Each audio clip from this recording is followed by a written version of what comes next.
Good morning. I'm Dr. Prajakta Barapatre, Senior Lecturer in Department of Prosthetics, Crown and Bridge. The topic for discussion today is impressions in complete denture fabrication. The topic will be dealt under following heads: impressions, classification of impression making, demerits of each technique, interpreting landmarks, and conclusion. An impression is defined as a negative registration of the entire denture bearing, stabilizing and border seal areas present in the dentulous mouth. Classification of impression making is according to the theories of impression making. First is mucostatic or passive impressions. It was given by Richardson and Henry Page. It provides good stability but very poor retention. Second is mucocompressive or functional impressions. It causes dislodging and leads to ridge resorption, faster ridge resorption. Third is selective pressure technique, which was given by Boucher. It is given by spacer adaptations and pressure is applied only over selected areas. Mucostatic or passive impression was first proposed by Richardson and later popularized by Henry Page. The impression is made with oral mucous membrane and jaws in a normal relaxed condition. Border molding is not done here. Mucocompressive impression, it records oral tissues in a functional and displaced form. The materials used for this technique include impression compound, waxes and soft liners. The oral soft tissues are resilient and thus tend to return to their anatomical positions once the forces are relieved, and thus denture made by this technique tends to get displaced from the position due to the tissues which rebound at rest. During function, the constant pressure exerted onto the soft tissues limit the blood circulation and cause residual ridge resorption. Selective pressure technique. In this technique, the impression is made to extend over as much denture bearing area as possible without interfering with the limiting structures at function and at rest. The selective pressure technique makes it possible to confine the forces acting on the denture to the stress bearing areas. This is achieved through the design of the special tray in which the non-stress bearing areas are relieved and the stress bearing areas are allowed to come in contact with the tray. Demerits for each technique. The first is mucostatic or passive impressions.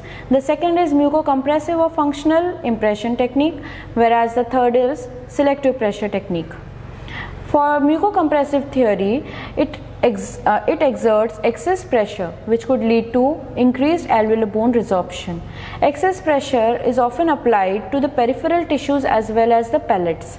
Dentures will fit well during mastication, but it will tend to rebound when the tissue is resumed to its normal or natural resting stage. The pressure on sharp bony ridges will also result in pain. The demerits for mucostatic theory are a short denture border which is readily accessible to the tongue, and hence the tongue might cause dislodgement of the denture. The lack of border molding reduces effective peripheral seal, and hence the seating of the denture won't be very effective.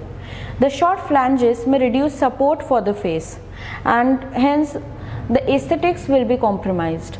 The shorter flanges prevent wider distribution for the masticatory stresses, and the shorter flanges would also mean less lateral stability, which will cause an increased rocking of the denture. Demerits of the selective pressure technique are, there are some authors which feel that it is impossible to record areas with different or varying pressures, and some areas are still recorded under functional load. The denture still faces the potential danger of rebounding and losing retention. Now, interpreting landmarks. In maxillary denture base, we have frenal attachments which can be seen as notches. Mucous membrane reflections are smooth. The residual ridges appear as alveolar grooves. On extreme mouth opening, pterygomandibular ligament may be seen as anterior-posterior notch. The alveolar tubercle is seen as a depression distal to the alveolar groove. A wide opening of mouth protrusion and lateral movements distal of buccal flanges get contoured by the coronoid processes. Fovea palatini are seen as raised dots. The PPS area is smooth but irregular granular surface because it is an active palatal gland. The median suture is seen as an anterior-posterior groove. The rugae are laterally radiating grooves, whereas the incisive papilla is a small round depression. In mandible, we have frenum, which can be seen as notches, residual ridges, which can be seen as alveolar grooves. Buccal shelf area can be seen as a broad flat area extending from the external oblique ridge to slope of residual alveolar ridges. The external oblique ridge can be seen as a groove. The ridge-to-buccal area can be seen as a groove or reflected superiorly as a mesenteric groove. The retromolar pad region may be seen as pear-shaped depression at distal ends of the alveolar grooves. The retromolar papilla is seen as a pear-shaped depression just anterior to retromolar pad. Mylohyoid attachment area from bicuspid region forms a groove. The retromylohyoid space is known as the eminence, whereas the sublingual fold reflections are smooth and uniform. This is a mandibular anatomical landmarks and mandibular edentulous region. These are the primary impressions and secondary impressions. To conclude, it is of extreme importance that the preliminary impressions record the entire possible denture bearing surface but does not encroach on movable muscular tissues. References are Boucher's textbook of complete denture. Thank you.